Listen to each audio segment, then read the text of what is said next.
Riyadh സലഹ് അവിടെ മരുഭൂമിയില് main റോഡിൽ നിന്ന് 200 കിലോമീറ്റർ ഉള്ളിലേക്കാണ്.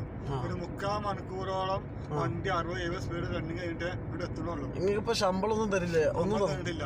ശമ്പളം ചോദിച്ചെന്താ പറയാ? തല്ലിയാണ്. ഭക്ഷണം ഒന്നുമില്ല. ഭക്ഷണമില്ല. വർഷത്ത് കുറച്ച് മക്രോണിയാണ് സാധനം, അത് കിട്ടുള്ളൂ. അത് ഇങ്ങോട്ട് തിന്നാൻ കഴിയൂല. ആനൊക്കെ ആടുജീവിതം എന്ന കഥ പറയുമ്പോൾ നജീബിന്റെ കഥ ജീവിതമാണ് ആടുജീവിതം എന്ന സിനിമയിലൂടെയും കഥയിലൂടെയൊക്കെ വന്നുകൊണ്ടിരിക്കുന്നത്. എന്നിരുന്നാലും അതുപോലെ ആടുജീവിതം നയിച്ച ഒരുപാട് മനുഷ്യരുണ്ട്.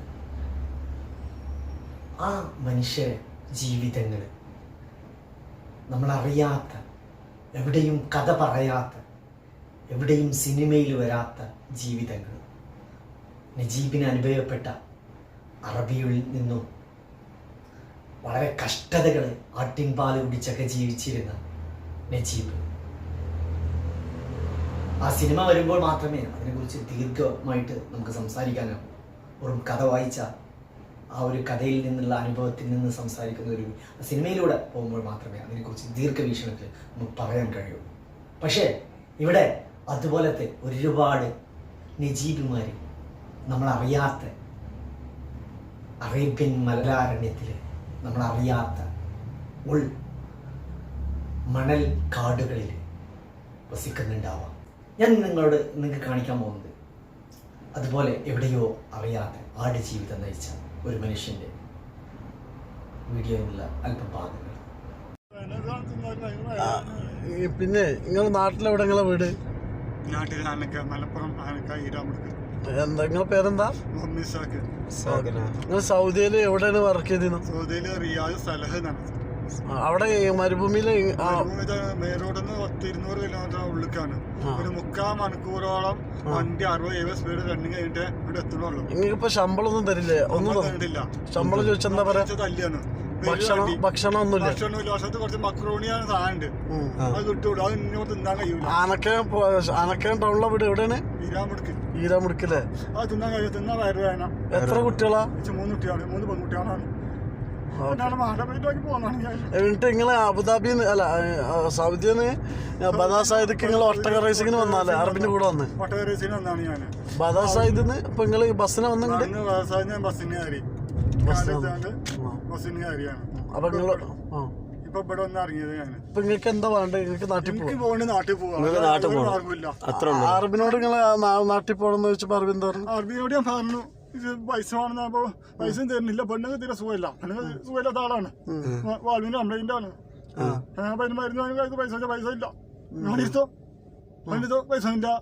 അങ്ങനെ ചീത്ത അറിയാം. നാട്ടിൽ പോകണമെന്നാല് നാട്ടിൽ പോകാൻ പറ്റില്ല. പൈസ ചെലവാണ്. ഇപ്പോഴേ ഓരോ വിസ തട്ടിപ്പ് ഇതൊക്കെ നിങ്ങൾ അറിഞ്ഞിട്ടു. പിന്നെ എന്തിനാണ് ഞാൻ പറഞ്ഞത് ഇസ്തറേണേ. മജസിൽ കാവും ചാണ്ട അവിടെ ക്ലീനിങ് കാര്യങ്ങളുള്ളൂ. ആരോ പണി എനിക്ക് വരില്ല എന്നോട് പറഞ്ഞാണ്. ആളെ എറണാകുളത്താണ്. അവനെ പരിചയപ്പെടുത്തിയത് എന്റെ ഒപ്പം പഠിച്ച ചെക്കനാണ് സാഫിയാർ. അറബിയുടെ കൂടെയാണ് നിങ്ങൾ ഒട്ടകത്തിന്റെ കൂടെ റേസിങ്ങിന് ബദാസായിദിൽ വന്നല്ലേ? അതെ. അല്ല നിങ്ങൾക്ക് ഇപ്പൊ സൗദിയിൽ നിന്ന് ശമ്പളം കിട്ടിയെന്നാ? ഇല്ലേ, അവിടുന്ന് കിട്ടിയില്ല. ഭക്ഷണം കഴിച്ചെന്ന് രാവിലെ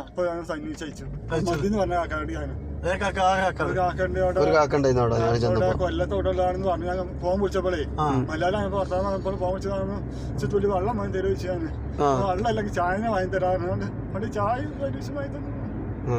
വെള്ളം തന്നു. ബേജാറാവണ്ട.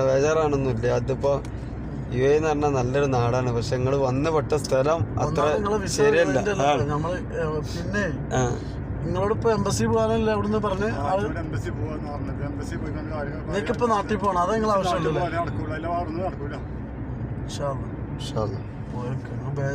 ബേജാറാവൊന്നും വേണ്ട. ബേജാറാവുന്ന ഇത്രയൊന്നുമില്ല. അതൊക്കെ നമുക്ക് അതൊക്കെ ഓരോ വിധി ആക്കെ എത്തിക്കോട്ടെ. നമ്മളിഞ്ഞി ഇവിടെ എത്തിയില്ല. ഇനിയിപ്പോ ഒന്നും പേടിക്കാല്ല. ആനക്കകത്താണ് ഇവിടെ എത്തി കിട്ടിയില്ല. നിങ്ങള് ബേജാറാവണ്ട കേട്ടാ. പോവാനുള്ള ഏർപ്പാടൊക്കെ നമുക്ക്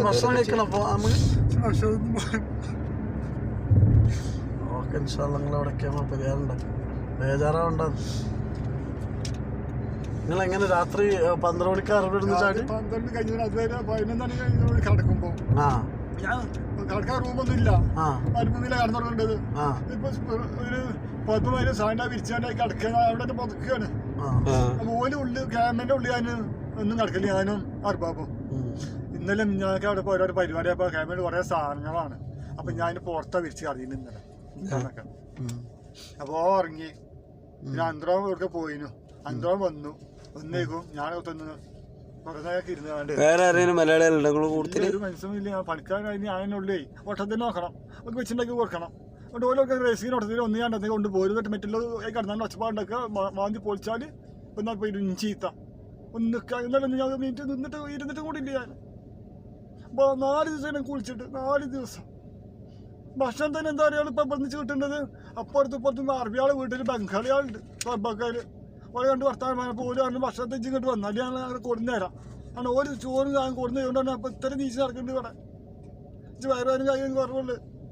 ഇത് വയറിട്ട് എരിഞ്ഞിട്ട് പിടിച്ചിട്ട് സാധനം തിന്നാൻ പിച്ചാ കുടിച്ചാൻ പിച്ചാ. ഇവിടുന്ന് ബക്കത്തോടെ പോകുമ്പോൾ പറഞ്ഞ എന്താ അറിയാല്, ബക്കത്ത് പോകുമ്പോൾ ഈ കട്ടൻ ചായ വന്നിട്ട് കുടിച്ചാലാ, ചൂടിൽ ചായ അത് മാറിക്കോളും. അല്ലെങ്കിൽ ബക്കത്തോട് വെക്കാണ്ട് ഒരു കുടിക്കാൻ എന്തെങ്കിലും കൊടുന്നു തരും അന്തരവന്. ഏട്ടനും അഞ്ചനാണ്. ആ 2 അന്തരന്മാരുണ്ട്, അവനുണ്ട് അവിടെ. അപ്പൊ ചേർത്ത് തോന്നിയതാണ് എന്താ പറയുക കാര്യം. ഈ ഒരു മനുഷ്യനുണ്ടായ ഒരു അനുഭവം, ഇതും നമുക്കൊരിക്കലും വളരെ വിഷമകരമായ അനുഭവങ്ങളാണ്. അദ്ദേഹം ആ കരഞ്ഞുകൊണ്ടൊക്കെ പറയുമ്പോൾ നമുക്ക് വല്ലാത്തൊരു മനസ്സിൽ തട്ടുന്ന ഒരു വിഷമകരമായ അവസ്ഥ. അദ്ദേഹം ഒരുപാട് കഷ്ടപ്പെട്ട്, കാരണം സിനിമയിലും കഥയിലും ഒക്കെ വരാത്ത ഇതുപോലുള്ള ഒരുപാട് നജീബുമാരുണ്ട്. ശരിക്കും ആ മനുഷ്യനെ ഇതുപോലെ ഒരു മണൽക്കാടിൻ്റെ ഉള്ളിൽ അറബികളുടെ കൂടെ കുടുങ്ങിയിരിക്കുകയായിരുന്നു. ആരെങ്കിലുമൊക്കെ തൊട്ടടുത്തുള്ള ആളുകളോടൊക്കെ അവൻ്റെ പ്രയാസങ്ങൾ പറയാൻ ഒരു അവസരം ഉണ്ടായിരുന്നു എന്നുള്ളതാണ് മറ്റൊരു രീതിയിലുള്ളൊരു പോസിറ്റീവ്. അപ്പോൾ അവരൊക്കെ ചെറുതായിട്ട് ചായ ആയിട്ടും എന്തെങ്കിലുമൊക്കെ ഹെൽപ്പ് ചെയ്യും. അപ്പോഴും അവിടെ ഒരു ആടുജീവിതം നയിക്കുകയായിരുന്നു ഈ മനുഷ്യനും. ഈ മലപ്പുറത്തുള്ള ഈ മനുഷ്യന് അതിനുശേഷം ആ കാറിൽ കയറിയതിൻ്റെ ശേഷം അവന് പറയുന്നൊരു കാര്യങ്ങളാണ് നിങ്ങൾ കേട്ടുകൊണ്ടിരുന്നത്. ശരിക്കും പറയുകയാണെങ്കിൽ ഇത് ഈ അടുത്തൊന്നും നടന്ന സംഭവമല്ല, ഏകദേശം ഒരു 5 വർഷങ്ങൾക്ക് മുന്നേ ഉണ്ടായൊരു സംഭവമാണ്. അത് ഞാൻ നിങ്ങൾക്കൊന്ന് കാണിച്ചു എന്ന് മാത്രം. ഇനിയും നജീബുമാർ ആവർത്തിക്കാതിരിക്കട്ടെ. മനുഷ്യത്വം എന്നും നിലനിൽക്കട്ടെ. എല്ലാവരും വീഡിയോയുടെ അഭിപ്രായങ്ങൾ കമൻറ്റ് ചെയ്യാൻ മറക്കരുത്.